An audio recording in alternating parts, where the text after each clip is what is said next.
All right. What's up, people? Hope everybody's well. On this Wednesday, November 10th, getting it in. Good to see people. Looks like I got a few of the sacred brothers in the house. What's up? Jesse, Isaac, Cedric, Uneducated Lane. What's going on? God of War. Good brother Malika. What's up, man? See, brotherly love. What's going on with you? Mr. Donnie. Right? Barry, what's happening? Rashid. Hope everybody's well. Y'all know what it is. Welcome back to the Onyx Report, where we as Black male justice advocates use critical analysis to uplift Black men and boys. That is the agenda. That is the plan. That is what we are about over here. Man, crazy week. Just all kind of things been happening. I'm going to report on a few things that I think are important, give you guys some updates on some stuff in general. But one of the things I wanted to start with is to always appreciate my subscribers, my supporters. Please make sure that you are contributing. But before I jump into that, let me go ahead and thank my active subscribers on Patreon and YouTube.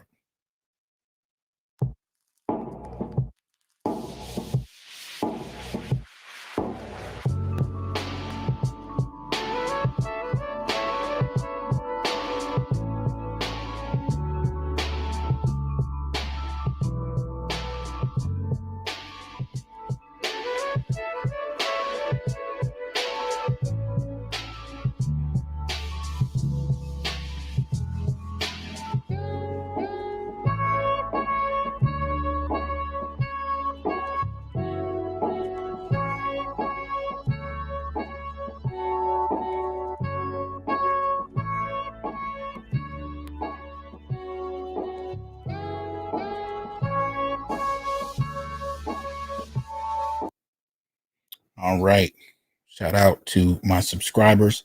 And if you are interested in becoming one yourself, you can check out the membership program right here on YouTube. You can go ahead and click the join button right next to the subscribe button. If you haven't subscribed yet, please do so. But you can also join and become a member, and there are membership perks for each level. You can also go to patreon.com/thjohnson and become a supporter there. For a monthly, the monthly supporting network, you can do that there. We'd appreciate the help. You can also become a supporter of the Institute for Black Male Studies on Patreon as well. And that is independent. It is not financed by any particular university or corporation. It is completely independent. So Black male studies scholars can do the work that they need to do. So please support the channel, like, share, subscribe, join, and donate. Much appreciation to you. Let me see. That was Brother Great Britain. Thank you for that. Brother Artisan in the house. Scott Haywood. JJ Mars. What's going on? Jamaica, SYSBM. DJ Obsession. It is what it is. Ron Matthews. What's going on, people? Good to see people back in here. No one. What's up? Joe Average Brother. Prince Johnny. What's the word? All right. Hope everybody is good. And definitely Great Britain is the first to donate. So I hope you won't be the last, but shout out to you, brother. Man, so much going on. I am actually in a very interesting place right now. I am now 9 subscribers shy of 20,000. So I'm hoping tonight we can break 20,000. If you guys can help me get over that hump. It's interesting. I lost 2 subscribers today, got them back. Now I just lost 1 in the last 5 minutes. And somebody was reporting to me earlier that when they were trying to post my videos to Facebook or whatever, they were disappearing and they wouldn't allow them to post. So who knows? What's up, Scott Haywood? Appreciate that. Becoming a member. Welcome to the Brotherhood. But it's crazy. Yeah, I don't know what is going on, but hopefully you guys will help me get over the hump. Appreciate that, Scott. Shout out to AB Media. What's going on? Good to see you. Lee's Ways. What's happening? Ed Gooding. Right. It looks like we got a number of things going on. So just wanted to get that out. Help me get over 20,000 tonight. That would be an interesting little accomplishment. And just as an aside, appreciate that support, no one. As an aside, there was a video earlier today. Shout out to Artisan for the Cash App. Appreciate that. There was a video done earlier today by a good brother, attorney Dennis Sperling, and the Green Gorilla, the G with the PhD. If you haven't seen it, you definitely want to check into it. Phenomenal conversation, about what Attorney Sperling is calling the Black matriarchy, but they really began to deal with policy, and I think that was so important. And so what I did is I actually added a couple of things they were talking about to the black male political agenda. And you guys know about the black male political agenda. This has been something we've been developing since last year. It has not gone anywhere. I haven't changed anything. If anything, whenever something comes up, I add it. So if you're interested, you can go here. I'll put the link for the black male political agenda in the comment section. And you can send me things that you think need to be added to it. I myself have not written. I didn't write the list. It is all I'm doing is I'm serving as kind of a placeholder, and all of the contributions have been sent in by you all. And I think we started it when I was more around 10,000 subscribers. So it's been going for a minute, but added some slight additions to it.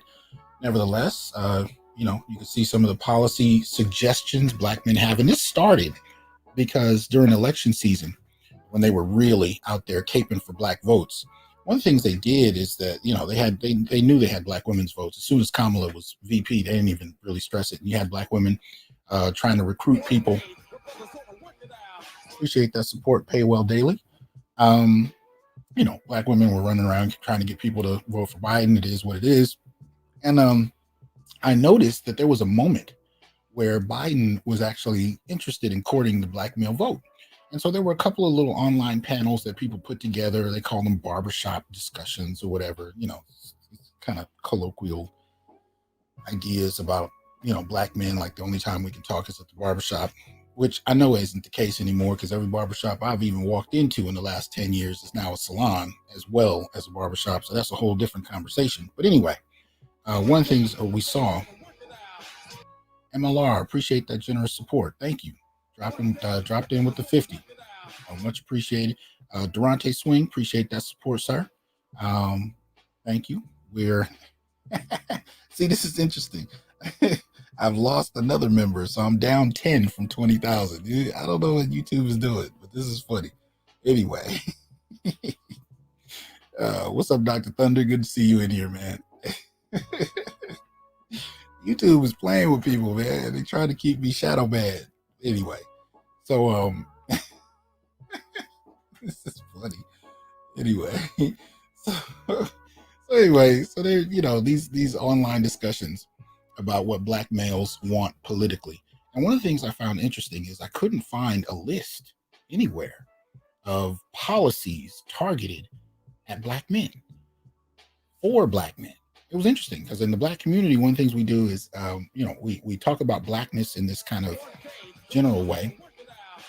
Very little. Appreciate that support. Thank you, sir. Let me go ahead and put that on the screen. Mouse is acting a little funny, but there it is. So let's help me get to the 20,000 subscriber goal. I'm much appreciated. We'll see what YouTube does with it. But I'm now at 10 more left, so go figure. Anyway, but I couldn't find a list, right? And so what we do in the black communities, we have these generically black, policy ideas that are supposed to help black people as a whole. And if we deal with gender in regard to policy, it's obviously targeted at black women. And even when you ask black men, you can even ask scholars about policies that are directly beneficial to black men, you'll find a profound amount of silence. And part of the reason for that is we've not been socialized to think of ourselves distinct from the black community. We think of ourselves as synonymous with, but in a way that actually does not allow for a discussion about black men politically, right? We are just black. But just like we found with Ice Cube and the discussion he had over there with, Vivica and that whole crew, Black women have been socialized very differently. And that's obviously the topic for tonight. Y'all saw the thumbnail, you know what it is. They are socialized to think of themselves as both Black and women, female, really, because it starts in girlhood. And those two things are separate for them. So they have a whole list of politics that are supposed to be beneficial for everybody, and then distinct policies that are beneficial to them. We have not been socialized in such manner. So much of the time, you'll find Black men have a hard time talking about what kind of policies would be to their benefit. So here you got, just for that, um, you know, we got the Black male political agenda. And you'll see that there are a number of major points. Appreciate that support, Tarek. Thank you. You got a number of major points here with sub points and addendums. These, again, are all ideas that brothers have submitted for the benefit of Black men, right? This is not directed toward those solely on the left, those solely on the right. No, these are directed toward Black men, and they have to do with what Black men face politically. So if you haven't had a chance to go into it, definitely do so. Right. So we're doing everything from family court to education to affirmative action to targeted homeless programs to unemployment, law enforcement, brotherly love. Appreciate that support. Law enforcement practices, see, that's pretty extensive. Intimate partner violence policy reform, these kind of things. And you'll see why later in tonight's episode. I'm going to cover a few things to definitely highlight to you why this is so necessary. But I just kind of wanted to put that out there because listening to Dennis and Gigi earlier today really highlighted for me the importance of, this ongoing discussion about what Black men actually need. What's up, Marty? Good to see you guys. Mobius, what's up? JJ, I think I saw you earlier. What's the word?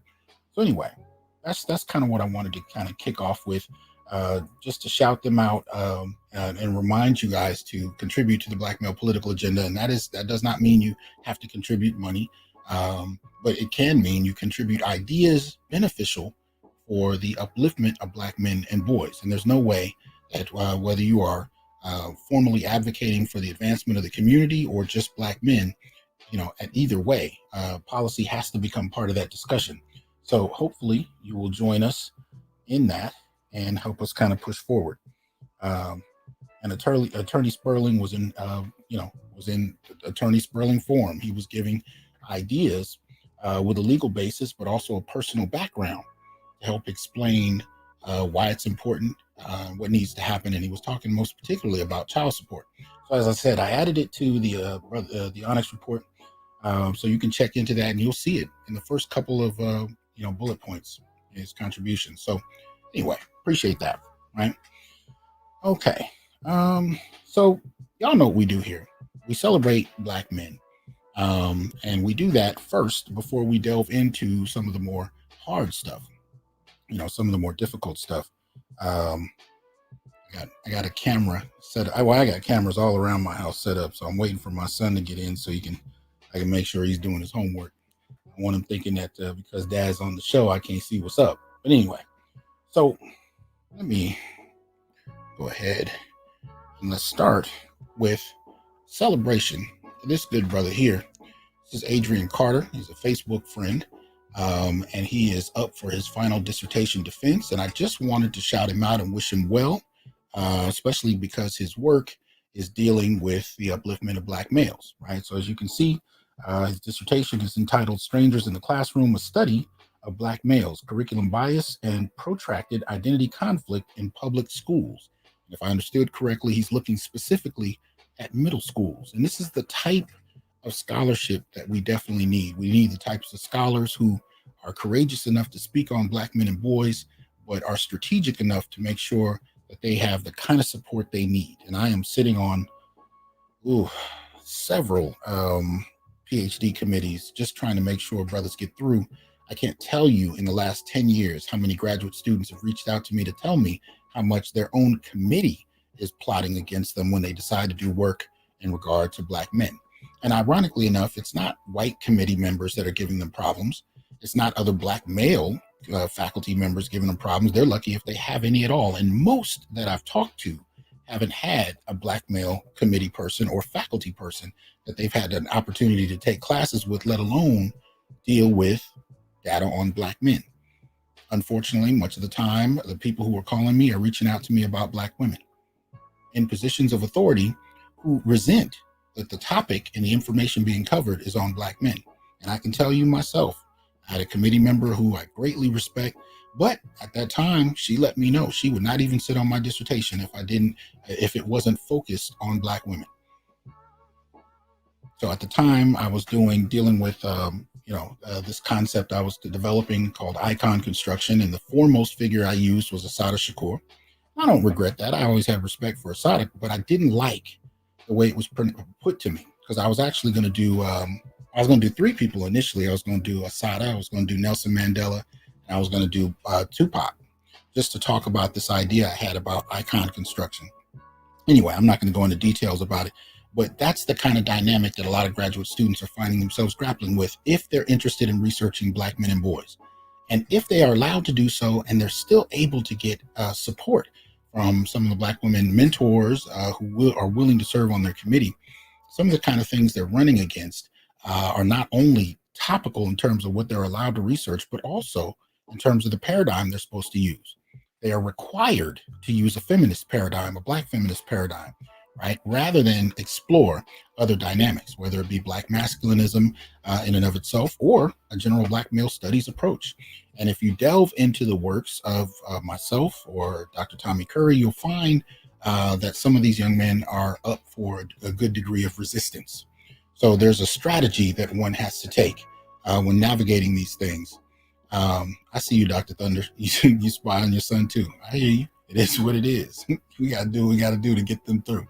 Dr. Thunder says, I'm the only Black male tenured faculty in the School of Music. Real talk. Real talk. Absolutely. So as I said, you'll have graduate students that haven't even had an opportunity to study under a Black male, but they are very much policed in terms of what they're allowed to study, what they're allowed to research, what they're allowed to write about, and how they're allowed to interpret it. And that in and of itself is a problem. So shout out to this brother, Adrian Carter. I don't know what his committee standing is. I hope he has the support that he needs, but I do want to applaud the subject matter, because it looks to me to be very much focused on the upliftment of Black boys, particularly at the middle school level. So good luck to you, sir.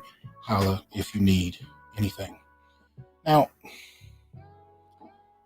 I wanted to talk about the sacred Black masculine, because we're still dealing with that, but we're going to talk about it from a slightly different perspective.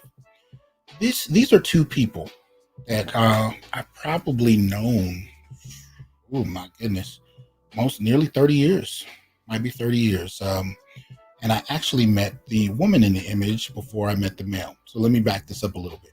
I was at Cal State Dominguez Hills for my undergrad degree, and it ended up being an indispensable place for me. Very small, but at the same time, had some people that just really went to bat. And one of those people is pictured here. Her name was Miss Jane Garrett, and she recently passed away. And I wanted to shout her out because there are a number of people over decades who went to school at Dominguez and may have run into her. She worked in,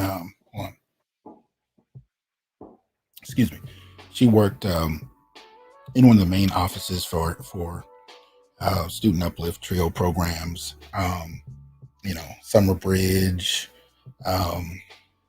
She worked at the whole dynamic, and she was one of those people that would go out of her way to help students. But more particularly, I found that she really went out of her way to help Black males.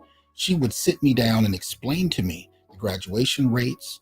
And this was probably 15 years before I even really decided to look into researching Black males. She would sit me down and talk to me about the graduation rates, how many of them were even brought into the campus in the first place, how many of them left in the time period they were here, what kind of support they were getting, what type of support they weren't getting. And one of the things she highlighted for me was the importance of people who are willing to go to bat for Black males. And she had such an unwavering support for Black males. Now, pictured in that image is her son. And he went to Dominguez as well. We were around the same age, and we actually lived in a dorm together around a certain period of time. So when I saw this message a while back, it moved me. So shout out to Miss Garrett, and to the family. She was definitely a soldier, beautiful spirit, right? I want to shout that out. But she wasn't alone, right? There was another couple. Let's see, two who are. Let me see, one who's retired and one who might still be working. So I'm not going to put their images up, but I will shout them out. Miss Ball, worked in a similar office at that time. She actually worked over Miss Garrett, and Miss Ball was one of the same kind of people. That whole office, really, they would actually go out and look for black males and snatch you up. And even if you weren't formally a part of that program, they went out their way to make sure you had support. Matter of fact, Miss Ball was so cool. She approached me when the Million Man March was about to jump off. And I think at the time I was working for her office. I was like, sophomore. And she said, yo, I think I might have been a junior, but she was like, yo, you want to go to the Million Man March? Because I didn't have any money. And next thing I knew, I was on a plane headed to the Million Man March. And it was an interesting trip because, I'm coming out of LA, and the plane she got me on, it wasn't a straight shot. So I had to, bounce around a few different places across the country to get to DC. But one of the more interesting things I saw was that there were black women who were working at the various airlines. And a lot of us were, they saw us and knew where we were going, and they would snatch us aside and help us get on quicker on planes to get our flights over, because some of the airlines were, trying to keep us, kind of locked in certain cities and whatnot. And so you saw all these women that were like, moving us from one airline to another, getting us on one plane, getting us on another plane just to get us over there. And it was a beautiful sight. But Miss Ball was, she was a tremendous person, and she's still alive. So I'm not talking about her like she's passed, but she was one of those that did that. So she approached me out of the blue and asked me if I wanted to go. And because of her, I actually had a chance to sit down with a grandfather of mine in New York, who I never got to see in person because of that trip. Now, considering how close, Brooklyn and DC are. So anyway, that being said, shout out to Miss Ball, and as well to one Gladys Smith. Right, Gladys was a secretary at the Temple University in their African American Studies department office. And I remember the first day I got to the campus and I went to her office to get my paperwork together. Never met her before, never saw her before. Walked in her office and we just stood there looking at each other for a second, and we just both started smiling. And she just, became real. She was just, indispensable.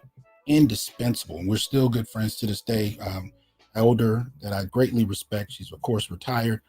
But the thing about her, not only was she helpful, she actually helped me navigate the kind of rules of the department that people didn't pay a lot of attention to. So I ended up navigating a 3-year master's program in a year, because she actually told me which courses counted for what and how to navigate it and so on and so forth. So shout out to Ms. Smith. But my point in bringing up these three ladies is that when we talk about the sacred Black masculine, appreciate that support, Sam. Thank you. We talk about the sacred Black masculine. We're talking about not only the accomplishments of Black men, but those who support Black men, particularly in an unwavering fashion. And I think it's important to acknowledge that, because as we talk about colonizing agents, we get into that later in the discussion. I want to be clear that there are those, and have always been those, who will buck, right? They will buck against the prevailing idea. And the prevailing idea we have at this point is one where, Black women definitely are able to take advantage of opportunities that most Black men don't get. And you have those that see the game for what it is, and they hate it. Now, here's the thing, though. One of the things I noticed is most of these women had sons.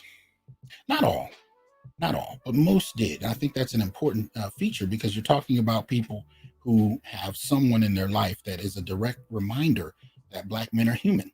And you'd be surprised how needed that is in many instances, But anyway, my point being, I'm trying to honor the people that are willing to go out their way for Black men and boys, and the importance of it.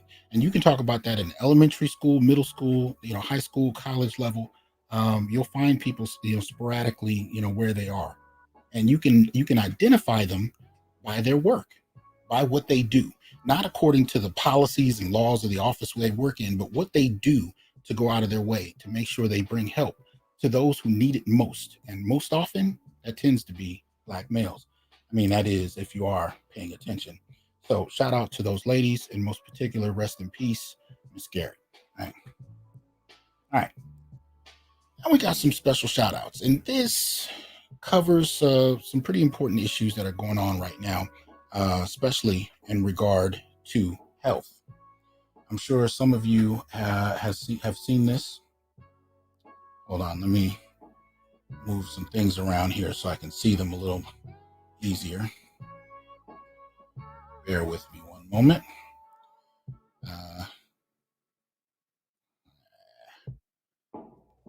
So some of you guys have seen this. This is coming up about Christopher Williams. Many are familiar with him, R&B crooner, as they say. And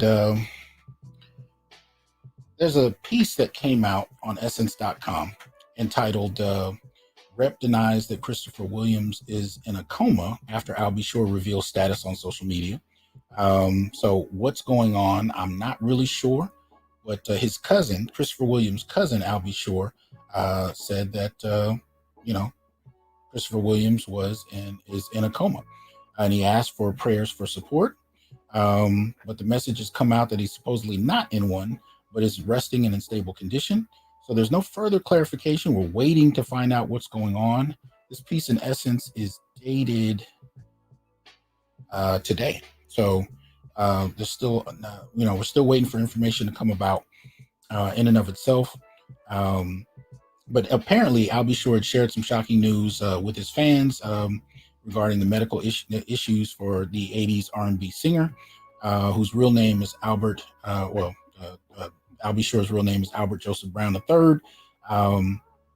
And he was he alerted fans to his family member's condition. So we're waiting to hear what's going on, and I hope that the brother is well. But you'll see why I'm talking about this in a moment, because it speaks to Black men's health. Now, I don't know what Christopher Williams was in the hospital for, but the fact that he's there speaks to the same point. And I'm glad he's not in a coma, but it is something that needs to be addressed. So, at the end of the day, shout out to Christopher Williams. I hope he's well and is maintaining. Now, some of y'all have seen this one, and there's no mistaking this one, and there's no change in condition. At the end of the day, this is coming from Mr. Olympia, or about Mr. Olympia, Sean Roden, who died at 46 years old, right? This is a piece, well, there's plenty of them you can find, but this one I'm looking at is on the New York Post, dated 2 days ago. And it says, former Mr. Olympia Sean Roden has died of a heart attack at age of 46. Roden, known among bodybuilders as Flexitron, passed away after winning Mr. Olympia in 2018 at 43, the oldest strongman to ever win the title. Generation Iron reported. Roden's trainer, Chris Aceto, confirmed the bodybuilding star's passing over the weekend to close friends and posted a tribute on Instagram Monday. All right, get all these advertisements popping on the screen. Let's see. Come on. There we go. Come on. What is going on with this thing? I apologize. It's tripping. All right, here we go. So the best part of being in Sean Roden's inner circle is to bear witness to his desire, ability, and need to validate others. Aceto wrote his 238,000 followers. He uplifted everyone. For these and many other reasons, I will miss an athlete who naturally became a genuine and dear friend. Roden had previously suffered a heart attack and had other health concerns, apparently. A Jamaican native defeated Phil Heath in 2018's Mr. Olympia, dethroning the champ who had won 7 consecutive prior titles. He was later accused in 2019 of sexually assaulting a female bodybuilder in a hotel room in Utah. He definitely challenged these accusations. He was banned, however, from future Mr. Olympia competitions after he was charged. The expulsion was to be reconsidered following an outcome in the case. It's unclear how the rape case was adjudicated, but Roden had pled not guilty, and he had not competed professionally since 2018's Mr. Olympia, which reported the heart attack on Friday. He's the 4th Mr. Olympia to have died among 16 winners dating back to 1965. He's survived by a young daughter, who he has also posted images on for Instagram. So, all right, sad passing of a one-time Mr. Olympia whose career we don't know what could have been. You can actually find the report on the accusations put to him. This is also on New York Post, an article entitled Mr. Olympia winner Sean Flexitron Roden accused of rape by fellow bodybuilder. This is dated July 12th, 2019. So you can follow the case from there. Right. So some of you guys know about it already, and it is what it is. But he passed away, and you know, this is bodybuilding is a rough life. Now, there's all kind of things that could be going on. We don't know if any of them had dealt with, the virus. We don't know if they've been vaccinated. We don't know much about it. There's still information we're waiting for. And I get a lot of these cases where we never get the information. Like, I'm still waiting to find out what the hell happened to MF Doom. But nevertheless, this brother has passed away. And so if we get any more information, please feel free to share it in the comment section. But y'all know it.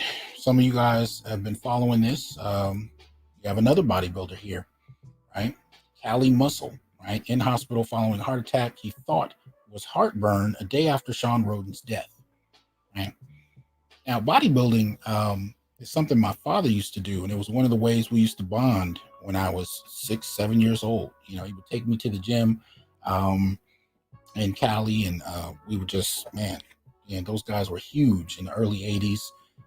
But I know the lifestyle, and I've seen it, and it is definitely taxing, with or without the latest virus and vaccine, trust me.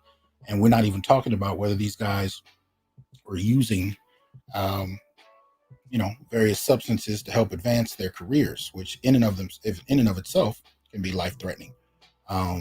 So this is one of those situations. But looking at this piece, this is in the U.S. Sun. It says famous bodybuilder Cali Muscle was hospitalized after suffering a massive heart attack that he thought was heartburn. 46-year-old actor shared the news to his thousands of YouTube subscribers on November 7th, a day after former Mr. Olympia Sean Roden died. Right? Cali of Oakland, California, said he woke up with chest pains on Thursday after taking a nap. He thought the pain was heartburn before his girlfriend took him to the hospital. The actor, real name Chuck Kirkendall, said that the artery that supplies blood to the left side of his body was 100% clogged. Right? The bodybuilder said he previously suffered from migraines and swelling in his feet. Cali said, "I've always been concerned, so I don't want to say it's a wake-up call." The actor had emergency surgery, but said he wasn't scared. I haven't followed up since the surgery, so you guys can let us know what may be happening after this article's posting. But he says he has since posted a YouTube video where he's lying in a hospital bed. He says, "Make sure you guys take care of your health. That's what I've been talking to you about anyway. And God is using me as an example. Some people don't get a second chance, man. I got twins and I got to live." Real talk. Right. So shout out to Cali Muscle. This is what's going on. This is what's going on. I told you guys 2020 was the year we saw Black men as the only demographic whose life expectancy dropped. Life expectancy dropped 2020. So we got to be careful. And we have another. This you can find in Generation Iron online, generationiron.com. This is Victor Richards. He has reportedly passed away at 56 years old. This is dated today. Early reports indicate that former bodybuilder Victor Richard has passed away. This has been a devastating year in the sport of bodybuilding, and there have been some more tragic news. Victor Richards has passed away, according to GI Russia, and a Facebook post by Andreas Colling. The cause of death has not been released. At the time of this writing, there has been no official announcement by the Richard family or exact confirmation on the date and time of his passing. News of his passing is beginning to spread across social media, and sources close to Generation Iron have reported that Victor Richards has definitely passed. Most notably, Andreas Colling has announced the death on his Facebook page. So he was one of the 300-pound bodybuilders originally born in Nigeria. Richards gained a passion for bodybuilding early on in his life. He was a three-sport athlete in high school, excelled in football, wrestling, and track and field. This is when he began to improve his physique. Richards earned his pro card while in Nigeria. So this is what we're looking at. Right?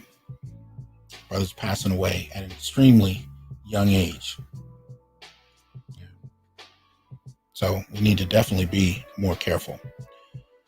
And this was a piece that I thought important to share because there's a brother on Facebook who shared it with me, and it was more of a reminder, if anything else, about an actor that many of us may remember who, as you can see, died a little while ago, as they say, November 9th, 2002. This is Merlin Santana, right? And for those who can't see the screen, it says actor Merlin Santana was fatally shot in LA after a 15-year-old girl falsely accused him of sexual advances, which motivated her then boyfriend to kill him. He was 26 years old.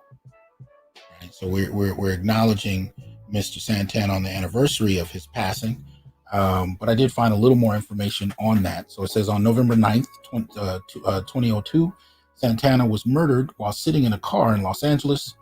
He and his friend, actor Brandon Adams, just left an acquaintance's home in the Crenshaw district when the suspect, Damien Andre Gates, fired the shot that entered through the trunk of the vehicle and hit the passenger side. The bullet penetrated the right front passenger headrest and entered Santana's head, killing him. He was 26 years old. He was buried November 18, 2002 at St. Raymond's Cemetery in the Bronx borough of New York City. In 2003, Gates was convicted of the first-degree murder of Santana and the attempted murder of Adams and was sentenced to 3 consecutive life sentences plus 70 years in prison. Brandon Douglas Bynes, the other suspect who was with Gates during the shooting, received a 23-year sentence after pleading guilty to voluntary manslaughter and assault with a deadly weapon. An LAPD officer involved in the case testified that Monique King, reportedly the shooter's girlfriend, only aged 15 at the time, falsely claimed that Santana made sexual advances toward her, which prompted the Gates and Bynes attack.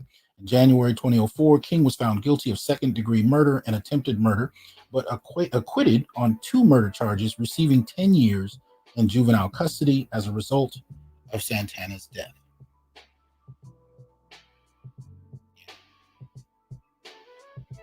In isolation, it's one thing, but when you see some of the things I'm going to read out to you tonight, you start to see a bit of a pattern. But nevertheless, shout out to Merlin Santana.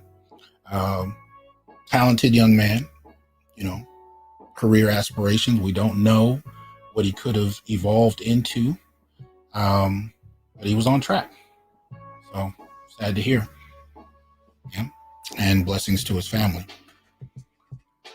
But just wanted to kind of put a little word out there for us, and I mean us, because I include myself in that we definitely have to make sure that we're careful about our health. This is something that I think many of us grapple with on one level or another.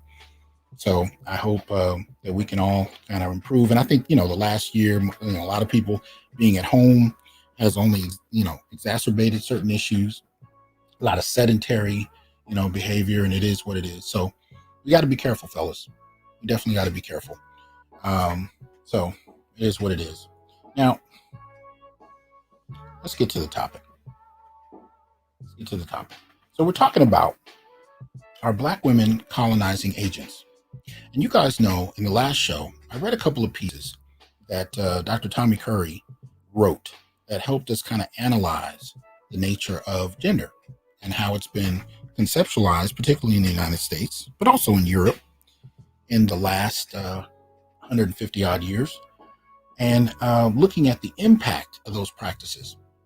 And we talked a little bit about how and why it would behoove larger society to deputize, if you will, Black women with opportunities that Black men don't get. There's a certain buy-in, there's a certain investment that takes place where on a daily basis you have access that your men don't, and that allows you not only an opportunity to advance, but incentivizes a willingness to function within the system. And if there's a problem, especially when it comes to Black males. And I've even seen this with mothers and young sons, young as 4. It's somehow the son's fault. It's somehow the men's fault. There's no acknowledgement of the structural relationship between Black men and their failure or their underdevelopment. It's always their fault, right? And this is kind of the dynamic we're getting at. This kind of privileging of one dynamic, this funding and financing of one and the underdevelopment of the other work hand in hand. And it has created a vastly different reality for most Black men and women. And that's something we're not allowed to talk about because we try to keep the Black experience homogenous. We kind of make these arguments that, we're all Black, ergo everything is the same.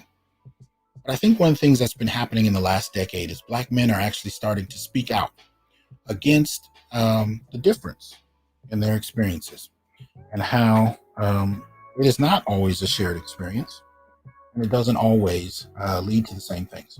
Now, just to kind of highlight this notion of a gynarchy, right, or a group colonizing agents. And to be clear, I use a number of terms that aren't commonly used, and I do it on purpose to kind of parse out who I'm talking about, right? So I talk about colonizing agents in regard to Black women who have been seduced, have been socialized into functioning as an independent group despite the language of Blackness that's used to, present this idea of an open of a community that functions as a group, while at the same time advancing independently of other demographics in that group. So I talk about colonizing agents along those lines, and I talk about Black feminist nationalists as another term I use to highlight a very particular type of Black feminism, a feminism that is overwhelmingly, again, concerned not with Black women's relationship to community or family, but with their advancement distinct and separate from anyone else, most particularly, again, Black men. So when you hear me use those terms, I want you to understand why I use them. Right? There are many different types of feminisms. There are many different types of ideas about advancement, but we have to be clear that there is a kind of embedded, system that is designed to incentivize access for certain people. And if you do that for 2 to 3 generations, right, because that's what we have right now, we have grown women who've learned this from their mothers, who've learned this from their grandmothers. They don't even see the difference in many instances. If you call it out, there's something wrong with you. You hate women, so on and so forth. But the reality of that experience is something that even Black males as children experience and don't have a language for, which is why we're here. We need to actually be able to take these terms, apply them to our own lives, and clearly articulate our issues. Because if you don't have the language and you try to articulate it, you'll find that you might be bullied and silenced out of the discussion because it's hard to point to something that no one else will acknowledge in the room. And this is one of the reasons that both Black male studies and the parts of the YouTube manosphere that I associate with deeply invest in empirical data for that very reason. But anyway, so this is a clip. This is a piece from the ISIS papers written by Frances Cress Welsing. And I wanted to highlight some of the things she talks about here in regard to this. So she says, the first lessons to Black women were harsh and cruel ones of sexual assault and abuse, taking their children away and forcing them to watch their men being lynched and castrated.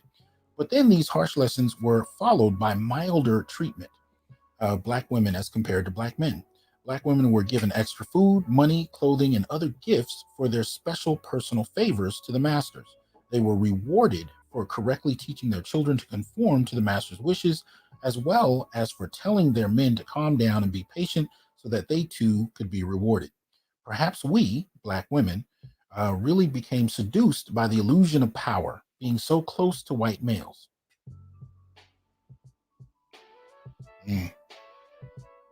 Right.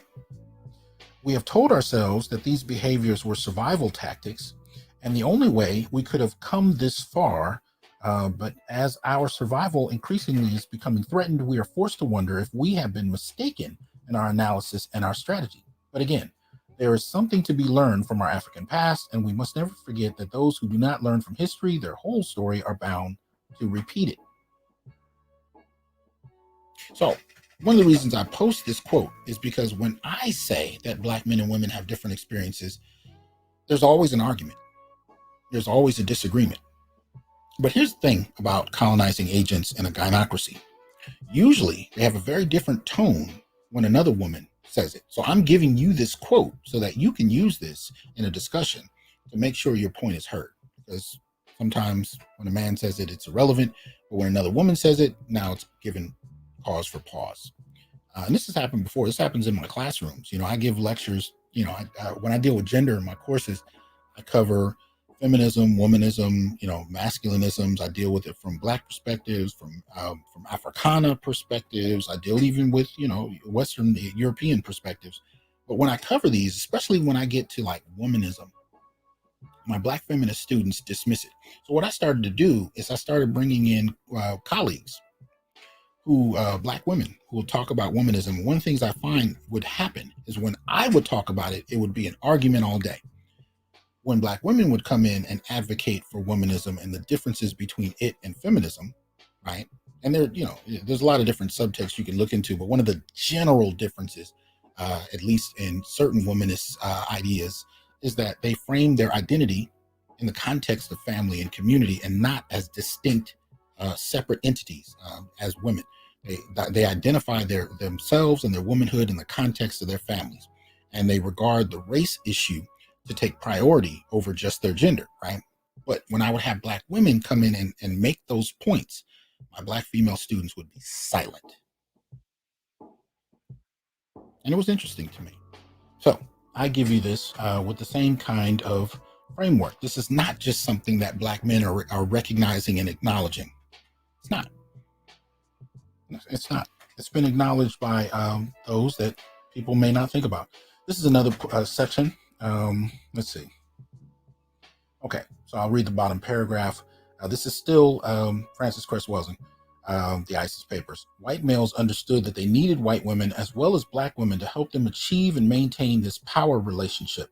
White women always have known what they stood to gain, their own survival as whites. Black women have been confused and less clear in fully understanding how they have been led to cooperate in this deadly power game of white supremacy. Further, Black women do not understand fully that they have nothing to gain and everything to lose if this deadly game continues. 274 watching across several different platforms. We're on YouTube, of course. We're on Facebook and we're on Twitch. Please make sure you like, share, subscribe, donate, support the channel, if you will. Cash App, brother. It takes effort. Anybody who's been a content creator can tell you it does take effort to do these things. So please support the channel. Yeah. So this is Frances Cress Welsing. And this lets you know, like I was saying earlier with Miss Garrett and Miss Ball and Miss Smith, there are women who are well aware of this dynamic. They're well aware of how other women have been able to advance by ignoring it, and they call it out and sometimes go out of their way to make sure they target Black males for help because they know Black men aren't getting it anywhere else, right? And I would say Frances Cress Welsing is doing that type of work. So shout out, or she was, but shout out to her. This one is something I shared on Facebook a while ago. Shout out to Big Mag the Fisher. Appreciate that support. This is a post or a clip, I should say, from his book, Where Do We Go From Here? Chaos or Community. This is Martin Luther King Jr.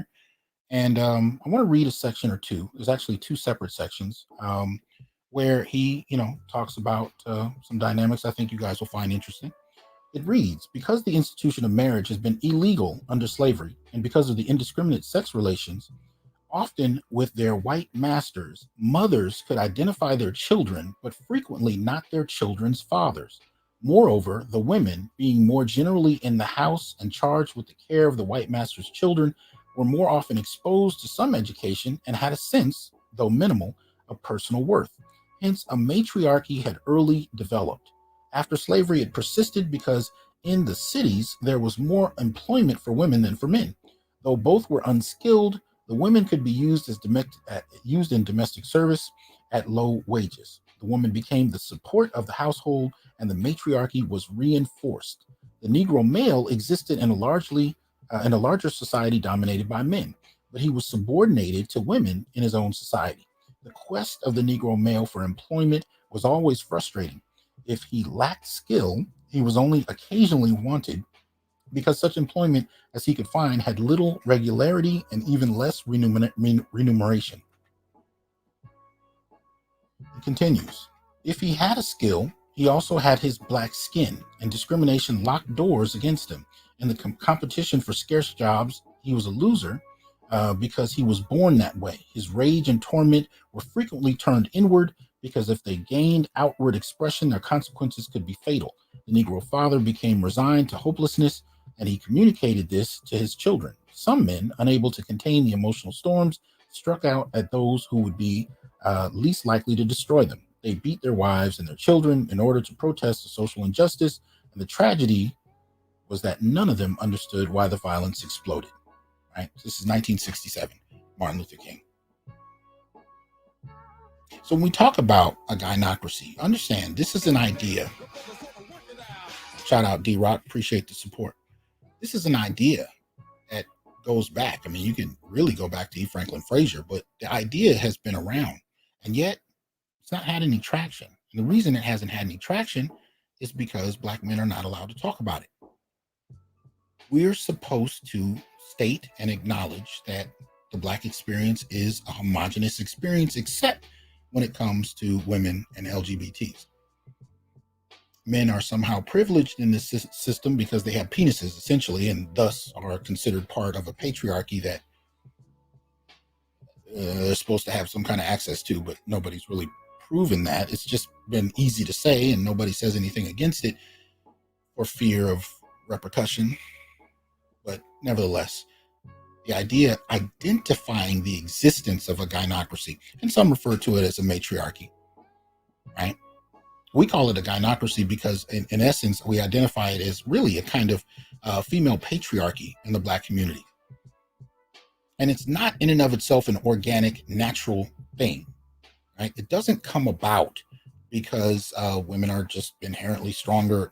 No, it comes about because it's financed, just as Dr. King was talking about. Shout out to MS Delta Guy for that generous gift. Thank you, sir. Appreciate that. If that is, yeah. So thank you. Honor to Black men and to our Black men veterans. Right, shout out. Much appreciation for the support. Right. But as King pointed out, how this gynocracy forms, it's not a natural, organic process. It didn't come about, just because. It was financed from the beginning. And between King and so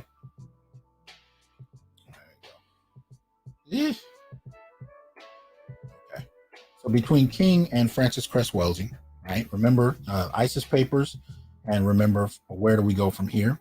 If you haven't gotten either one of those texts, make sure you cop them, check them out. These acknowledgments about how the dynamic is formed go back to slavery, and they function in waves, if anything, because you start out in slave cabins and you notice the difference in the relationship. Because understand something, Black women's relationship with white men, as Welsing talks about, is a development that has to do with men and women. You can find this backed up with Sedanius in terms of outgroup males and in-group females, and vice versa. Outgroup females and in-group males. The dynamic is different. Black women are able to advance because of their relationship with white men. Black men don't have that kind of dynamic. You can have a good relationship, as it were, if we can use that term, even during slavery, for Black men and white women, but she could not elevate you to a position of a landowner. That's not how that worked. She would be socially punished and you would be lynched if it was even, revealed that there was any dynamic between the two. And it didn't even have to be sexual. It really didn't. There were Black men who were beaten, if not killed, just for looking at white women. And this went on, depending on who you talk to, it still goes on depending on where you are. But the point I'm getting at here is that these dynamics have been in place. So what's happening on YouTube in this last decade is really an acknowledgement of processes and issues that have been going on for the longest that we're just not allowed to talk about. And Black men have finally begun to talk about it unapologetically. And it didn't come from the academy. It It didn't come from politicians. It didn't come from therapists and counselors. It didn't come from independent, speakers on the circuit who make money giving public speeches. It came from everyday brothers who had free access to social media. And that's incredibly important because there's an independence to it. Brother Omawale, good to have you in here. Appreciate you coming. Thank you. So there's a role that kind of comes out with this, that in regard to Black men, we've not been allowed to talk about, and it's happening in a very independent way that's not controlled by any particular institution. This is one of the reasons you don't see a whole lot of scholars talking about this. Now, you better know, I have Black men that write me all the time who are professors, some of whom are presidents of small universities, and they kind of under the table. Appreciate that, and they share with me what they know. It's interesting how many Black males actually know some of the stuff we're talking about and support it, but are deathly afraid of saying it out loud for fear of retribution, particularly from Black women. The academy, the Black presence in the academy is fairly small. It's somewhat fractional, really. But in that fraction of Black folk in the academy tends to be, somewhere about 3 to 1, female to male. Every hiring committee I've ever been on or been subject to when applying for a position, if it was Black, usually way more women than men. And that plays out. It's one of the reasons that Dr. Curry is in Scotland and not somewhere in America. Right? This policing of what Black men can talk about, what we can research, what we can write about. And you better believe, whether you're talking about academic presses, whether you're talking about academic journals, people in positions of authority have a very invested approach to make sure that the kinds of voices that get published, more often than not, not saying it's 100% across the board, but more often than not, don't say anything that may upset the status quo. But that's that. So I wanted to kind of get across a couple of things in regard to the existence of the gynocracy, just to kind of illustrate where this comes from and how it comes about. But in regard to this whole question of colonizing agents, I want to show you the type of access to a very specific type of power they have. Black Man Swimming, appreciate that support. Very specific. One is just a one-off example, and then the other I'm going to delve into a little bit more with more examples. But the first one I want to kind of deal with, let me see. Come on. All right. This is I think it was a Facebook post that somebody, it's a friend of mine had sent to me. And it illustrates in many ways how the family court system is abused in many ways against the interests of Black fathers. Some of you may have seen this. And I know I don't have, it's a fairly small image for you all, depending on what you're using to watch the show, but I will, as usual, read it, because you guys know sometimes I have a radio audience as well. And sometimes my shows are broadcast on innerlightradio.com. And so I want to make sure my radio listeners know what we're talking about. So I'll read it. This is a post by a woman. And she writes, "My baby daddy called me 10 effing times. 10. He don't care that I was at work because he has no job. This bozo has been begging me to see my kids, to see my kids." Notice the language. This bozo has been begging me to see my kids, right? He hasn't made a child support payment in 5 months. It's sad because now I have to file a restraining order against him. This is harassment at this point. I have our kids majority of the time for a reason. Until he gets a job, he can't see the kids, period. I told him he needs to see some job applications, blocked his number. 2, leave us alone. And then from there, you can see, some of the responses she started to get, and she started blocking people when they questioned her, accused her of being toxic, identified her as some of the women that men in the manosphere talk about, so on and so forth. But what happened next was particularly interesting. A woman wrote in on her page, and the woman read, "If you would have picked up the phone, you would have known he was offered a job and he starts Monday. Can he see his kids now, or do I need to help him out? If you block me, I will use all my resources to ensure he gets his kids. Stop being bitter. What you want to do?" The woman replied, "Who are you? You don't even know me. And are you threatening me?" And then in response, she says, "It's not a threat. It's a promise. You're in Arizona. I'm from there and was a case manager for years. Want me to say your case manager's name for proof?" And then the request to talk offline began. Now, this goes back to what I was saying earlier about, having people that advocate for men in key places. And I just got this the other day. What I was told is this is fairly recent. But at the end of the day, what I thought about it was that this was very reminiscent of conversations that I've seen firsthand. And I don't present it as, irrefutable evidence about one time. I'm not arguing that this anecdotal case it is somehow representative of all Black family relationships. I'm not. But I am talking about a particular phenomenon that takes place. The use of children, the control of access to those children, and the degree to which the family court supports that dynamic, often against men. And the entitlement and arrogance that she can have, knowing full well that more often than not, she's not going to be punished. She may get a slap on the hand, maybe not even that. And this is light compared to some of the stories that I've even talked about in the last year. But it is nonetheless representative of the kind of thing that happens to many Black men who have children and are not able to stay with the mother for one reason or another. This is the kind of dynamic we're talking about. So again, we talk about colonizing agents. One of the things we talk about is access to institutional power. And that institutional power can be wielded, even if irresponsibly, without much contestation, right? She can do this because of her mood.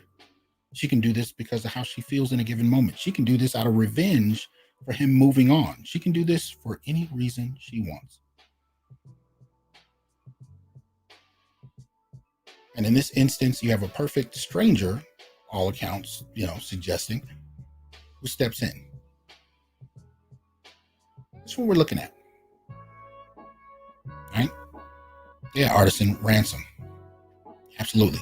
These are the kind of things we're talking about. So again, looking at power, we're looking at access to it. And it's not to suggest that this is a power that they have, that they formed themselves. This is a power they've been given institutionally. It can be taken away just as easily. But nevertheless, for the time being, it's there. And there are many a man who's grappling with this. Some of whom never get to see their kids. A couple months ago, I reported on a story where, one young man had to become an adult. He's actually, he was the actor that played in the remake of, what was that movie? I think they filmed it in Atlanta. Damn it. Now it's got to stay in my head. What's the remake of that movie? What's the name? Superfly. It's the remake of Superfly. And he played one of the main villains, the most hot-tempered villain at that. But in real life, he talked about growing up under a mother who had lied to him, abused him, wouldn't let him see his father, told him his father was X, Y, and Z. And then as an adult, he went and sat down with his father and found out that his father pulled out a book of receipts, a book of letters, a book of evidence of a box, excuse me. Appreciate that support, Jughead. Thank you. From the UK, shout out. But his father pulled out a box of receipts and letters showing that he had been trying to be involved for the longest, and that his mother had kept him away from his father. Well, she had the power to do it, right? Same case we talked about last week when I brought up, the four young boys who lived in an apartment. Their mother left them to their own devices. One of the boys was killed by her boyfriend. The other one had a broken jaw. One of the fathers to one of the boys had been looking for his son for the longest and couldn't find him. And in the comments section on various social media platforms about him, the article that came out talking about how he was looking for his kids, people went in on him and talked about how horrible a father he was for not being able to find his son. No words for the mother who let one of her boys be killed by her boyfriend and the other one to suffer a broken jaw. Meanwhile, she has a teenage daughter that was missing. No words for her.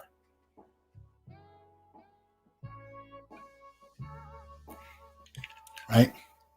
So this is what we're dealing with. But let's deal with the meat of it. One of the things that I mark as an incredible institutional power that colonizing agents have is that they don't have to suffer significantly for their actions. Now, Jack Nicholson and Angelica Houston don't necessarily have anything to do with Black folk that I'm going to cover, but there's something about this I want you to hear. In this particular report, apparently they were a couple of years ago, and he used to see a bunch of different women. He never laid hands on her, but he just saw a number of different women, and it used to bother her. I want you to hear the way his story is reported. I want you to hear how her behavior is talked about. Right? And I want to give you a sense of why women are covered in certain stories. Now, we're about to transition into looking at intimate partner violence, intimate partner homicide, and the ways in which Black men and women are perceived differently. This has to do more so with a very generic and general sense of how women are perceived in these instances. And I think it'll give a good framework for us on how to read the next few cases we're going to look at. So let me go ahead and play the clip, and hopefully you guys will hear it. Aside from the crippling pain and frustration that came with the news, Angie may have also been confronted with the insecurity of not feeling good enough, pretty enough, young enough. And she took all those emotions out on Nicholson the first chance she got. After hunting him down in his office, Houston could find no other way to let out her emotions than to land multiple blows on Jack. She unleashed all the rage she had held in for all those years, all the time she believed him while he lied straight to her face, all the feminine belongings that weren't hers, and the humiliation he had brought her. Knowing the pain he had caused her, Nicholson did not resist the punches. I felt a strange underlying gratitude to him for allowing me to beat the living hell out of him. Though they were able to laugh about it later, the breakup had completely torn Angie apart. She was torn apart. Right? So what you heard there was how the media spun this as, her being a victim. And what was she a victim of? She was a victim of infidelity. She was a victim of lies. Okay.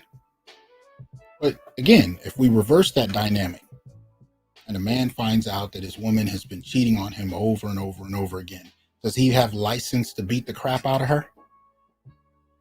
Is she exalted for letting him beat the crap out of her?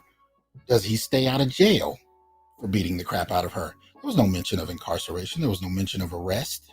There's no calls for her to be treated any differently, even now, for her behavior. She's championed in this story. She's held up for beating him up, right? Beating him up. And that's somehow supposed to be a good, right? So we have we kind of have a one-sided way of looking at violence that, primarily benefits her in ways that, obviously men don't get. And it's predicated on this idea that, men don't suffer. They don't suffer. They have nothing that they need to be concerned about. These issues are reimagined entirely when it comes to men and women, right? Men are monsters. Women are heroes for exacting abuse on one another. And as long as you have this dynamic in place, it's incredibly difficult to actually have conversations about the realities on the ground. Now, one of the biggest cases that we've seen this year, I think, one of the more significant cases is this one here about Michael Craig. And shout out to Pink Book Lessons. Pink Book Lessons is a channel here on YouTube. She does excellent work talking about current events in regard to Black men and women most particularly. And because of her, one of the things that I did, before I delve into the story, just let you know that I created a page, again, on my blog, and I will put that in the chat right now. So if you scroll down, you can get the story of Michael Craig, right? I am titled it Anti-Black Misandrous Intimate Partner Violence and Police Cover-Up. And if you go ahead and click on that, you'll actually see a number of resources and links to his 911 call, so on and so forth, a number of other links. And these are all, for the most part, posted by Pink Book Lessons. So shout out to her. And I put a link to her page, her channel right there at the bottom. She did some excellent work putting together this page of various links. So you can get the 911 call, you can get the Chicago Police Department release reports about what happened to him. So I just want to get that out there. If you're interested in finding out more, you can go ahead and head to my blog. The link is in the chat, and you can actually look at these various data for yourself, so you can kind of see what's going on. But this piece here is with Chicago Sun-Times. Appreciate that, Jughead. Appreciate the support. I'll go ahead and put his statement on the screen. Right, Bill Cosby was jailed with no empirical evidence. Cardi B admitted to drugging and robbing men, yet succubus is still walking free. Absolutely. Right. Anyway, so continuing on. All right, this is a piece in the Chicago Sun-Times. It says video shows Chicago cop fatally shooting man after 911 caller reported the man was being attacked with a knife by his wife. Right, Police Oversight Agency released body-worn camera video showing officers shooting 61-year-old Michael Craig after 911 caller reported Craig was the one being attacked by his wife with a knife by his wife. Right? Michael Craig was desperate for help from police in the early morning hours of October 4th, the day he was shot dead by a police officer, according to his son, Patrick Jenkins. Wednesday, after Chicago's Police Oversight Agency released its files on the shooting, Jenkins said there was ample evidence that Craig himself had called police and was the victim of an attack by his knife-wielding wife. Not long after he woke, the 61-year-old Craig called 911 and said his wife was holding a knife to his throat as he lay in bed, apparently as his 7-year-old son looked on, according to a recording released by the Civilian Office of Police Accountability. I need the police over here. My wife's got a knife on my neck on the bed. Are there any officers coming here? He said, she's got a knife on my neck and I can't move. If I move, she'll kill me. I've got the front door open. Tell the officers the door is open. My kid is opening the door, Craig said before directing his son. Go downstairs so you can let the police in. Go. Do like I said. Go downstairs. But the first officer to arrive shot Craig twice within seconds of entering the apartment. Everything my father told them, everything he cried out for, they ignored, Jenkins said. And they let him die like a dog. A neighbor, awakened by Craig's 7-year-old son, also called 911 that morning and reported that Craig was being threatened by his wife. Craig's son was waiting on the sidewalk when the police arrived, and the boy told him that his mother had the knife, and his father had been the one that told him to call the police. As he approached the door with his taser drawn, the officer called out to the people inside the apartment, and Craig shouted back, "She's got a butcher knife to my neck." Oh, shoot. I'm sorry. One moment. Bear with me for one moment, please.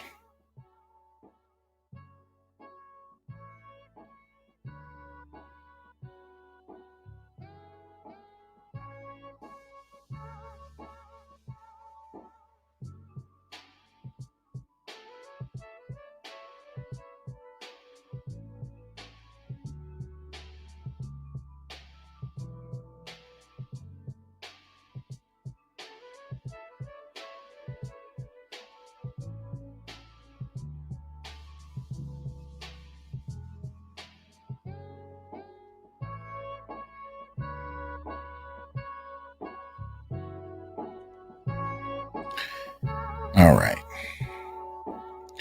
I apologize about that. I'm trying to coordinate my son's tutor, so sorry about that. Anyway, so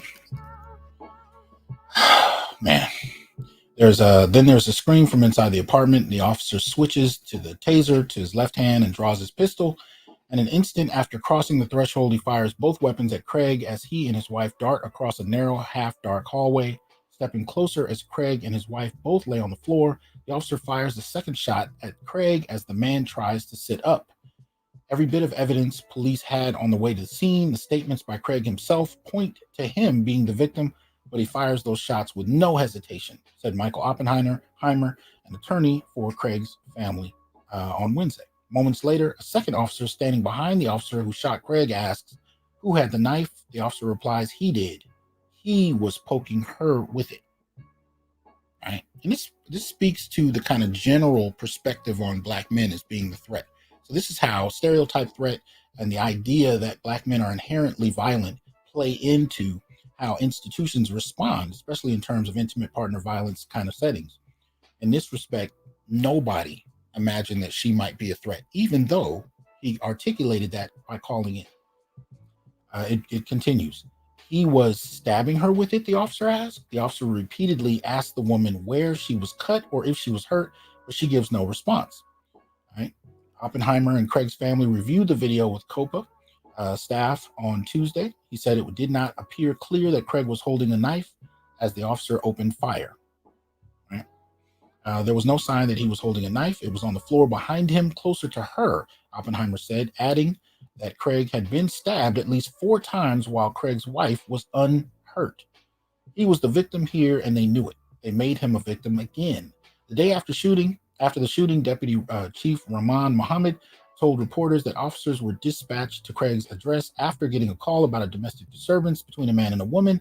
The officers observed a domestic altercation coming from within. Right, the responding officer discharged his service weapon, striking an individual. Fire department officials later confirmed that Craig had died and that his wife had been taken to a hospital. Oppenheimer said Craig's wife was hospitalized for mental health issues. 7-year-old son now is living with relatives. Craig's wife was not among the family members present to watch the video. Craig and his wife had been married for 10 years. The neighbor said police had come to the apartment because of loud fights many times over the years. Craig's wife was arrested in 2016 after stabbing him, but those charges were dropped, Oppenheimer said. A police report released by COPA states that there were 3 past incidents of domestic abuse. And a use of force report in the section listing the subject's actions, the officer checked the boxes for did not follow verbal directions and physical attack with a weapon. See this shit? Didn't follow directions and he attacked with a weapon. Right? And so if you look at the data, we know that in terms of bidirectional intimate partner homicide or intimate partner violence, the rates are not equal. The violence coming from men to women and from women to men are fairly equal. In terms of homicide, it's like, I think as Gigi pointed out on Attorney Sperling's show, it's about 3 to 1, something like that. A little more than that, actually. Depending on the year, you might see 250 cases of women being killed by their spouse and about 170 cases of men being killed by theirs. Now, you're talking about a population of 43 million people, right? You'll have a couple hundred people a year being killed by their spouse. So before people start telling you that black men are killing their wives like crazy or girlfriends, no. As a sociologist friend of mine once told me, you got a better chance of being struck by lightning than being killed by your intimate partner. But out of those 43 million people, you might have an average of a couple hundred women and just a few under that in terms of men. So it's not radically different. And people like to play with the numbers so that they can, frame black men as highly murderous or something, but it's ridiculous. Yeah. So anyway, but you can see how the police can manipulate the data to suit their own narratives. And if nobody pushed back against it, I'm sure people would have been quite comfortable with the assumption that he attacked police officers simply because he was black and male. Right? So that's what you're dealing with the story of Michael Craig. Right? Man accused of trying to attack not only the woman he's with, his wife, but then the police officers, even though he was the victim and called in. And they actually have his voice recorded. You can go to the page that I posted on the blog and you can listen to it yourself. Right? She's not even suspected, even though he articulated what was going on the first call. Yeah? That's what we're talking about. That's what we're looking at. So let's continue. Right? Let me see here. So one of the things we notice is that when it comes to male vulnerability, it's either downplayed, ignored, reimagined, like in the case you had with Jack Nicholson, right? Or framed in an entirely different context altogether. I think this is one you might find interesting. Speaks to this point that much more. Right?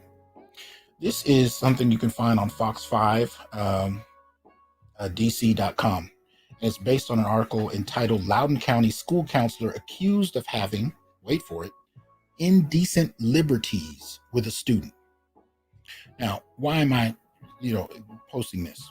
Right? I'm talking about it because the use of new terminology that further deflects from the reality of what some women engage in.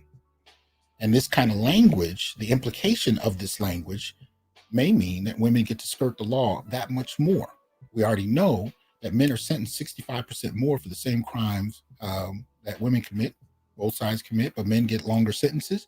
And now you have this idea of new language, right, that may sidestep the severity of the issue. Very rarely, and you guys know I've been reporting on these cases across different racial groups, racial communities, in regard to males being vulnerable and victimized by their teachers, by administrators, so on and so forth, while they are underage. And one of the things you'll notice is very rarely is sexual assault or rape used in the title. And that includes this story here. So again, the title is Loudoun County School Counselor Accused of Having Indecent Liberties with a Student, right? It reads, the sheriff's office charged 42-year-old Ann Barrett of Ashburn with taking incident liberties with a child by a custodian. The investigation began after the school district learned of the allegations in May 2021. Investigators say the relationship persisted. Now it's a relationship.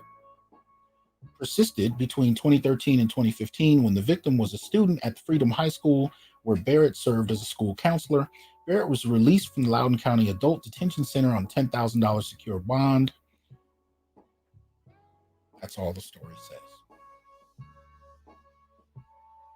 Now, the interesting thing about that is with what little information is provided there, again, were that a man, his reputation would have been destroyed, his job would have been lost, simply for the accusation. But indecent liberties is an interesting way we get to see these kind of stories, right, flipped around. And this is what I'm saying. These are the kind of narratives or terms that are available. Now, this one I'm not going to go into any great length about. You guys know, as far as celebrities concerned, this is Faith now being divorced by her husband. But the reason I posted this here is because Faith has been known to physically abuse her husband, or now, I guess they're going through a divorce. She's physically assaulted him before and been arrested and got out pretty quickly. Right? So now that they're getting divorced, the question remains, has she done so again? Anyway, I wasn't planning on spending a whole lot of time there.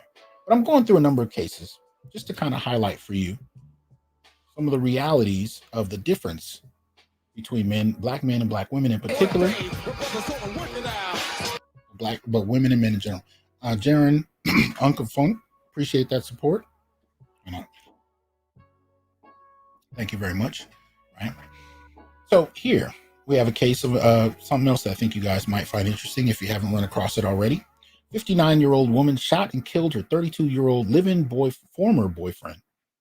Let me reread. 59-year-old woman shot and killed her 32-year-old live-in former boyfriend less than an hour after Halloween domestic disturbance call. Close relationship ended in bloodshed on Halloween night, say police in the Tar Heel State. Peggy Sylvania Yarborough, 59, murdered her ex-boyfriend Delquan Douglas, 32, at their home Sunday, according to cops in Garner, North Carolina. It was the suspect who called 911 at 9:15, reporting that she had shot Douglas. Garner Police Captain Mike McIver told Law and Crime on the phone. The pair used to date and had recently broken up, but they were still living together. Officer arrived at the home, to find Douglas fatally shot. After further investigation, Yarborough was charged with murder, the police captain said. The incident followed a domestic call less than an hour before at 8:29 p.m. A family member called 911 saying there was a dispute. Cops spoke to both parties, and the former couple agreed to physically separate. According to the call for service report, obtained by Law and Crime, Douglas wanted Yarborough out of the house, but police said she would have to be evicted for that to be the case. In this initial call, police said Yarborough said she had a gun and would use it if she believed herself to be threatened. All right, let's see. So from there, Police say they last spoke to Yarborough as after she pulled into the driveway. She allegedly said she was going inside the residence. Police recommended she keep her distance from Douglas. According to documents, she allegedly said that she would. Douglas did not answer the door when police sergeant rang the doorbell, they said, from the service report. Let's see here. Let me get to the crux of it.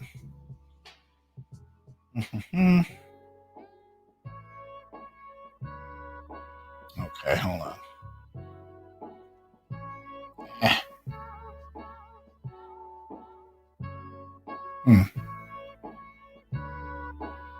Where'd it go?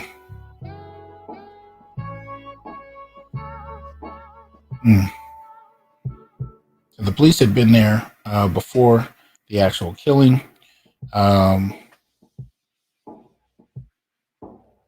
Okay, so all it ends by saying is, but in this case, police believe this was murder. McIver said that officers were not releasing a motive for the shooting at this time. He told Law and Crime that he could not go into specifics of the murder, but he generally cited interviews, physical evidence, and consultation with the district attorney's office.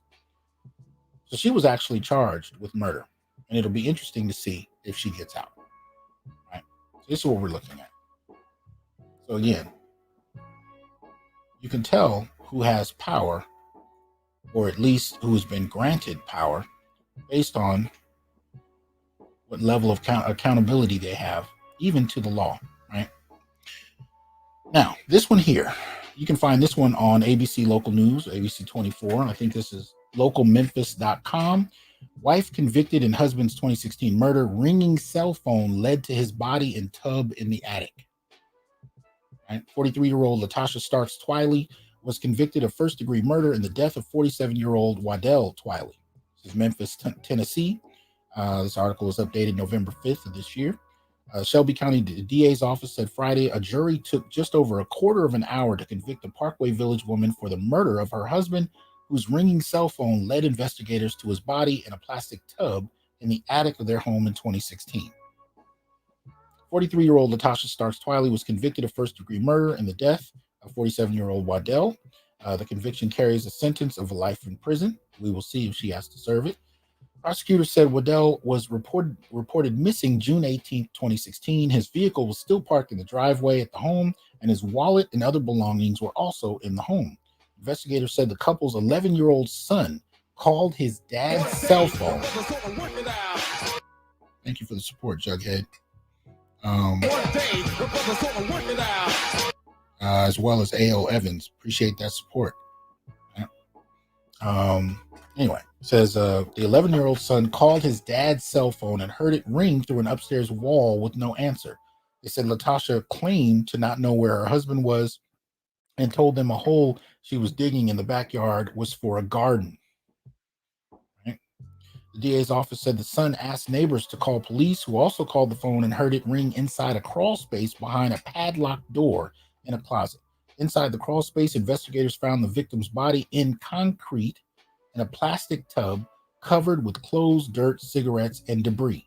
Police said the victim's hands and feet were cuffed and his head wrapped in plastic and duct tape. They said the cause of death was suffocation. Right? Police say the wife say she's now charged with murder. Let's see. Anyway, okay, so they're just repeating the same information. So in this particular story, you actually have the son, but there's another part to this too, though.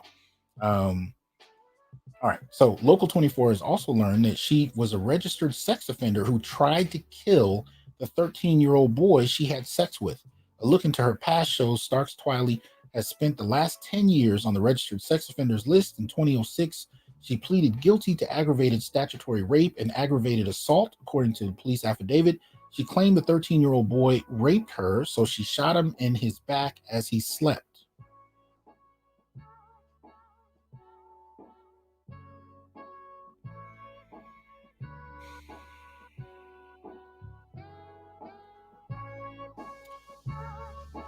According to police affidavit, she claimed the 13-year-old boy raped her, so she shot him in his back as he slept. And then 10 years later, apparently shot and killed her husband and buried him in concrete in a plastic tub, and hid him in the wall. Right? That's what we're looking at. Let's try another. This is a piece you can find on Chicago Tribune. Right? Naperville area woman shot boyfriend, then video chatted another woman he had been dating, prosecutors allege. Naperville, and I may be mispronouncing that. I apologize if I am.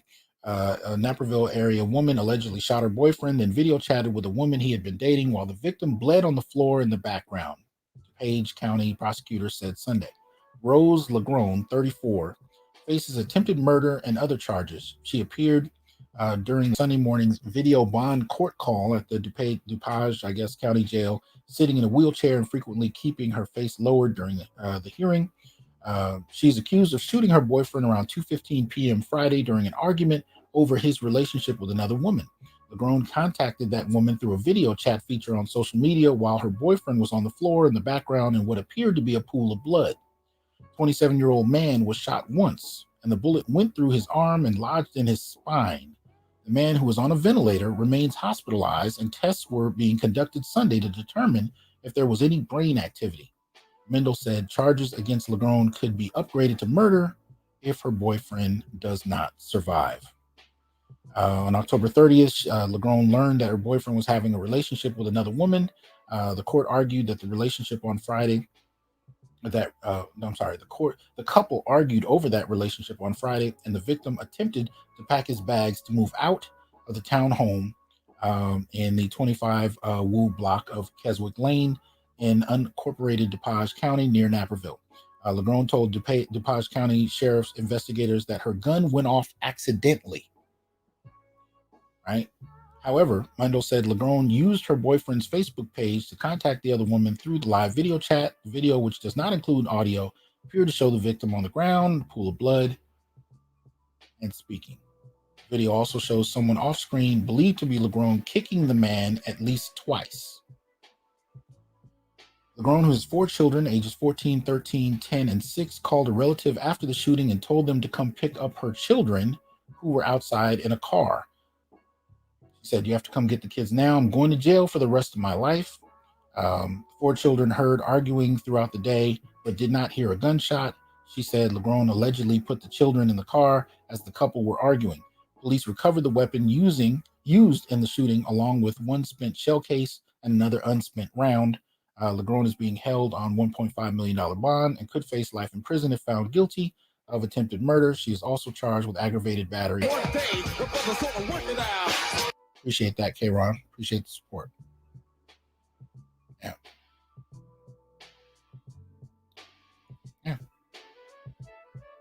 That's what we're looking at.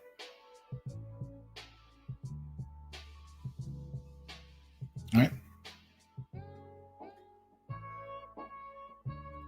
Now, just 2 more. Okay. So here we go. This is another one. You can find this one on blacksportsonline.com. Married Florida woman Atoya Holmes shot her boyfriend Verdell Goins for trying to end their relationship. Right? Hold on, I got all these pop-ups on the screen here. I'm trying to get rid of. All right. This is somewhat a crazy story. It reads, a married Miami Gardens woman, Atoya Holmes, has been arrested and charged with second-degree murder with a weapon after she shot her boyfriend twice, which resulted in his death. So this story is, okay, it doesn't show the date on it. All right. So Holmes is a former federal corrections officer. According to Local 10 News in Florida, the two went to a friend's house after going to the Dolphins game and got into an argument that turned physical. Holmes said her boyfriend, Verdell Goins, frequently got into altercations that got physical. A witness said that the two started arguing after Goins told Holmes that he wanted to end their relationship, which has been going on for 7 years, and she got upset. To add to the mess, she's married. Police said the gun used in the shooting was found on the roof of the SUV. Following Sunday's shooting, Holmes was arrested on charge of second-degree murder with a weapon. She's being held without bond. Goins' loved ones tell Local 10 that they are devastated about his killing. They say he was a good guy They know that for a fact. We played ball together. They talked a little bit about that. Adding to that, she's been arrested before for shooting her son in the hip after he broke into her place during an argument but wasn't charged. The district attorney's office asked that Holmes be held without bond and were granted the request.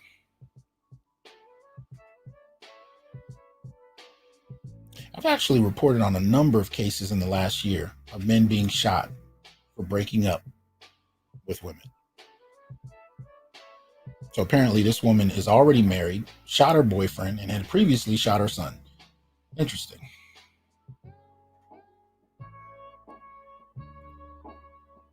And then we have this one. All right. This is a piece you can find on sportsskita.com. Alleged video of Dalvin Cook's ex, Gracelyn Trimble, threatening to pull out a gun during an argument.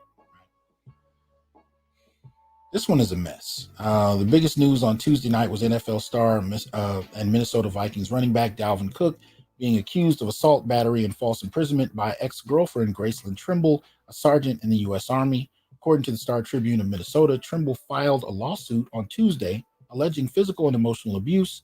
She's seeking unspecified monetary damages and, as she says, accountability. Cook's attorney, Dave Valentini, has a different version. As per Star Tribune, Valentini said his client was assaulted by the woman after she broke into his residence, saying in a statement Tuesday night that she later tried to extort him of millions of dollars. Right?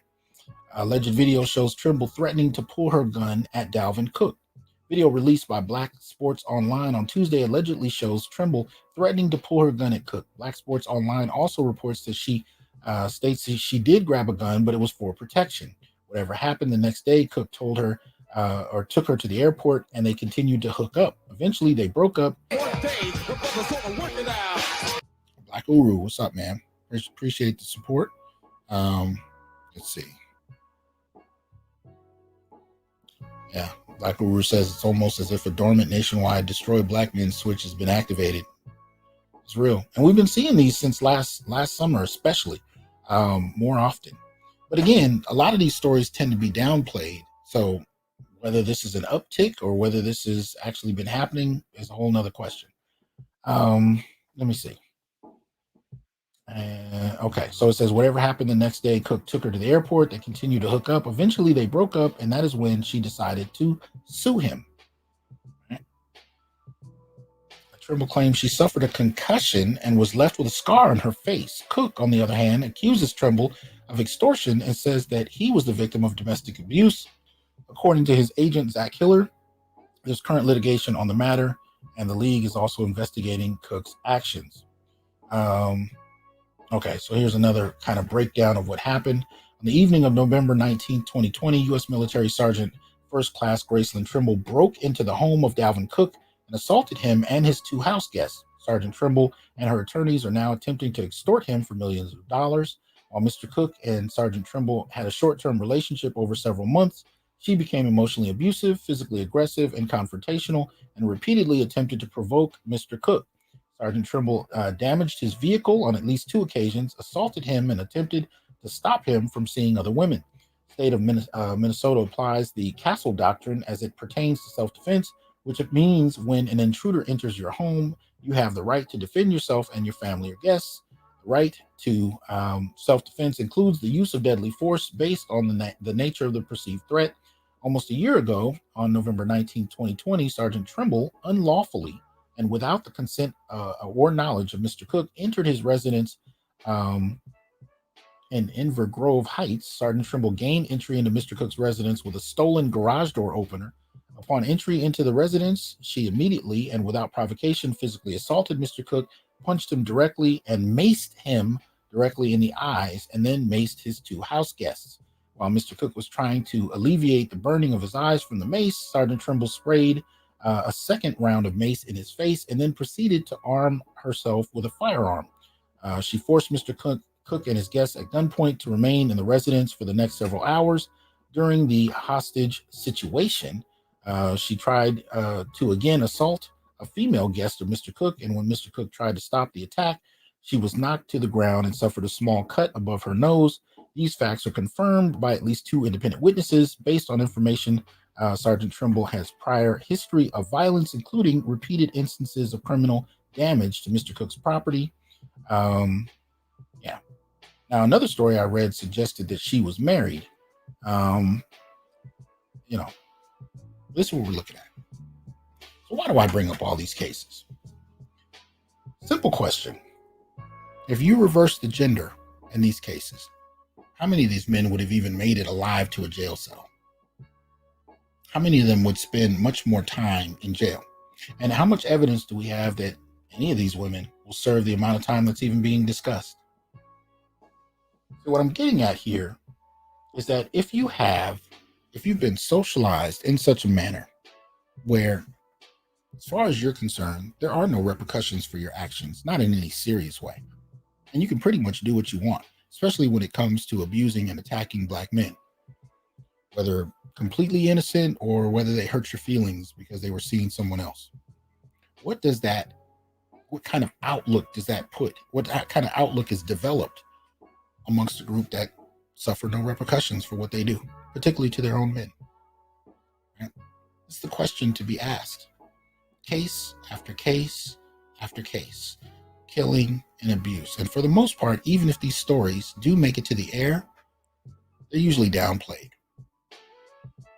And now we have to wonder if the shift in language about what's actually taking place with people is going to offset this even more when you have these creative terms being used, right?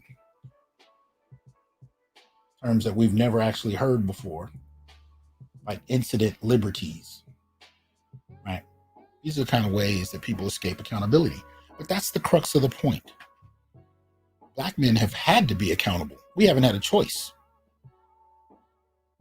It's not a moral virtue that we are more accountable. We just haven't had a choice.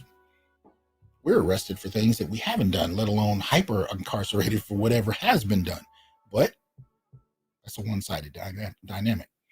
And again, if you are 3 generations deep into not having to be accountable and to always having access to a whole nother resource base that most Black men don't have, what does that engender, no pun intended, in a population?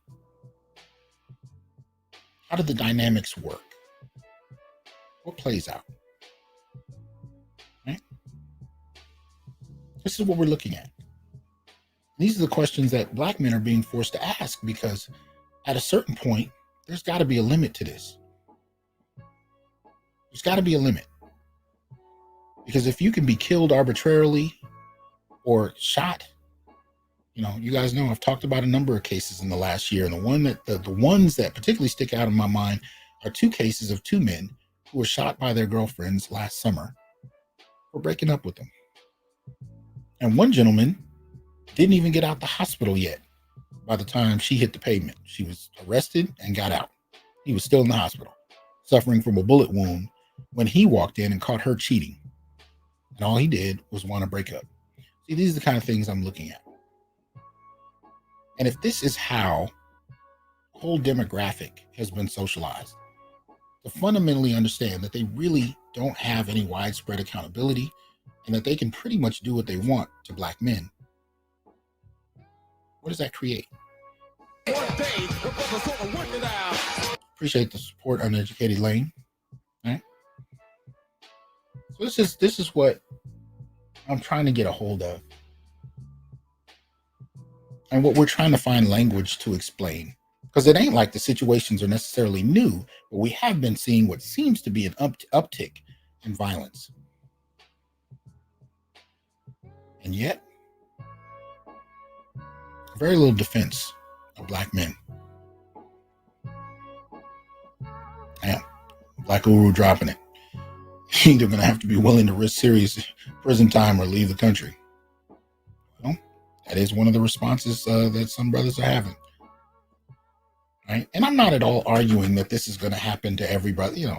No. But what I am saying is, if you have a culture where only one dynamic, one demographic is hyper accountable and forced to be, and another is well aware that more often than not, she won't be, what does that do? Again, the Michael Craig case is critical to this. Critical. The man called in and explained There's a knife being held to my throat. My wife is the one that has the knife to my throat. This was clearly articulated. Cop showed up, took one look at the two, shot him. She had no injuries whatsoever, and she had stabbed him before.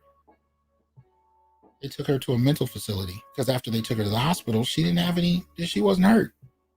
No broken skin. They took her to a mental facility. They carried him out in a body bag. And then the cops lied about it. And normally, nobody would have raised a question because a black male being violent toward cops, that's a ready-made excuse. Okay? So anyway, something to think about. And I'm hoping that if last week's show and this week's show are, kind of put together as is intended, we can kind of better understand the impact of having access, right, to not only resources, but access to a lack of accountability and what that can do over generations, especially within a community. And if there's nothing that can be proposed, nothing that realistically can be put into place to force a level of accountability on a demographic that hasn't had to be, and that has always had a safety net on one level or another that black men don't have, how then do you address that? Make her promise to stop? Hope she won't divorce you and take you to family court because you're a nice guy? Hope she won't falsely accuse you of a crime you didn't commit, or sexual assault or rape, or accuse you of something she said you did 20 years ago. In other words, men have, especially black men, based on the kind of stereotype nature that tends to happen, stereotype perspectives that we have. Again, Michael Craig was thought to be guilty even though he was laying there, right? Because of the kind of assumptions made about black men. These kind of false accusations can go on indefinitely, and there's no protection. And if we have nothing in place to provide said protection, what options do black men have? And that I think is the question on the table. What can be done? Because I think it's reaching a breaking point where it is no longer enough to ask black men to fall on their swords and to stay quiet and to continue and to endure a one-sided accountability, especially when it comes to intimate partner violence, intimate partner homicide, or the abuse of family courts, welfare, so on and so forth, in ways that primarily benefit her. It's not enough. I'm not proposing what needs to happen, but I am proposing that the conversation happen and brothers come forward and speak their mind. Because at the end of the day, there's got to be a better option than to be quiet and continue to take something that goes on. And see, this is the thing. This is not new. Shout out to, again, Dennis Burley. I'm going to share something that he shared on his show earlier today. A couple of tweets that I thought were really interesting, right? The one on the left, if you can't see it, reads, and this is coming from someone who I guess calls herself Most Slack, aka whatever, the nerve. She says, this next one is in the spirit of Al Green. My uncle's ex-wife knew he had shellfish allergies. She caught him cheating with the woman that would become wife number 2, calmly went to the kitchen to make her mama some gumbo with all of the shellfish, then threw the juice on his balls. Right? Next one next to it, by Sauda, another woman, reads, my grandmother was rather healthy and my grandfather was small, like Prince small. Anyhow, she would pick him up and throw him. See, this is not new. This is not new. Before a senior scholar at Fresno State passed away a couple of years ago, when he caught wind of some of my videos, he actually wrote me, and it was weird because I think he was going through dementia, but he was rather clear at this moment. He wrote me a story and sent it to me about watching his grandmother and grandfather, and how his grandmother would pull a double-barrel shotgun out and shoot at the grandfather on several different occasions, even though he never laid hands on her. Right? And he was an elder talking about something he saw growing up with his grandparents. So this kind of Duluth model framework that men only assault women because of patriarchy has never been true. It's never been true in general, and it damn sure isn't true in the black community. Right? But one of the things we can see is one-way retribution, one-way violence. and a clear understanding that in most instances, she will suffer nothing. So an air of superiority, an air of entitlement, these things we've been talking about for a while, they're definitely there. And I'm not saying they're not, but I'm finding that if we approach this more structurally, entitlement just doesn't really suit what it is we're seeing. It's there, but I think it's deeper than that, right? I think it speaks to not only the way she's socialized, but the way that socialization is reinforced with policy and material resources. She's been told by elders she doesn't have to be accountable, and that if she's upset and it's his fault, he's responsible for how she feels. And if it has to do with infidelity, he can lose his life, and that's somehow worth it. You know, that's one of the interesting things. Whenever I post these stories and the infidelity is involved, I find how I'm shocked at how many people, especially women, are comfortable with it and start to make excuses for her behavior. But if I post a story about a man who's killed his wife or girlfriend because she was unfaithful, then the narrative shifts and it becomes she was unfaithful because he wasn't properly addressing her needs. And he is all out of pocket for having hurt her after not having addressed her needs. Now, killing, I'm not going to say it's right in either situation, but I noticed the gymnastics involved and how we rationalize people's motivations. And I've seen people create whole narratives that are not backed in any of the stories to justify finding new ways to make men accountable for women's feelings. Even to the loss of life is considered acceptable. I'm going to end on this one. This was sent in by a commenter on one of my previous videos very recently. And he says, it took me over 30 years to confront my sister. When I did initially talk to her, she blamed her childhood trauma and was screaming at me. At that moment, I realized she didn't care what she did to me. In my experience, because I was so young, I didn't understand anything. I took those behaviors I learned at home to school when Black boys are sexually assaulted. The danger we are in because of these learned behaviors are tremendous. No one will care if someone did a sexual act to us. They only care if you try to repeat that act with another, sad but true, which is something that children do if they've been sexually assaulted. So here he's talking about the way his sister assaulted him. And nobody cared until he acted out. And they prioritized his behavior and didn't ask any other questions. And that sounds very similar to a certain R&B artist who's in prison right now. And I'm not saying he doesn't deserve to be there, but at the same time, there's a number of people that need to be there with him. But anyway, that being said, some food for thought, I hope. Food for dialogue. Please contribute to the comment section. Make your thoughts known. You know, that's what we're looking at. And Black men have to answer some really pretty hard questions. You know, really do.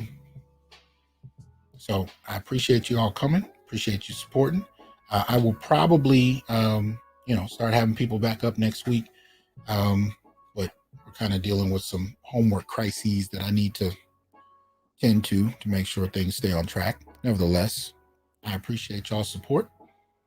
Hope you'll join me next week. And I will be getting back to my daily videos. It's just that time in the semester where things are getting a little crazy. So I'm trying to stay on top of it all. And I apologize, but please make sure you like the video, share. And again, subscribe, join, become a member if you will, support the channel. And let me see if YouTube has helped a little bit. Well, I'm still 6 shy of 20,000 subscribers. So I hope you guys will continue to support. I don't know how many times it's gone up and down just in this broadcast alone, but hopefully the next time I see you, I'll at least be in the 20,000 range. So y'all have a good one. Peace.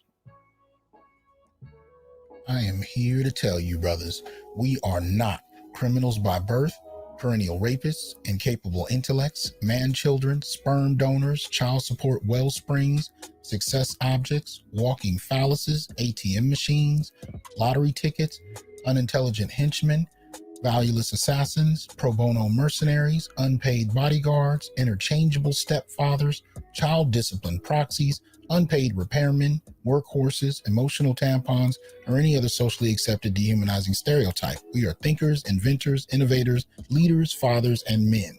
Embrace your humanity, know your worth, and extend your time, attention, and resources only to those who genuinely respect you.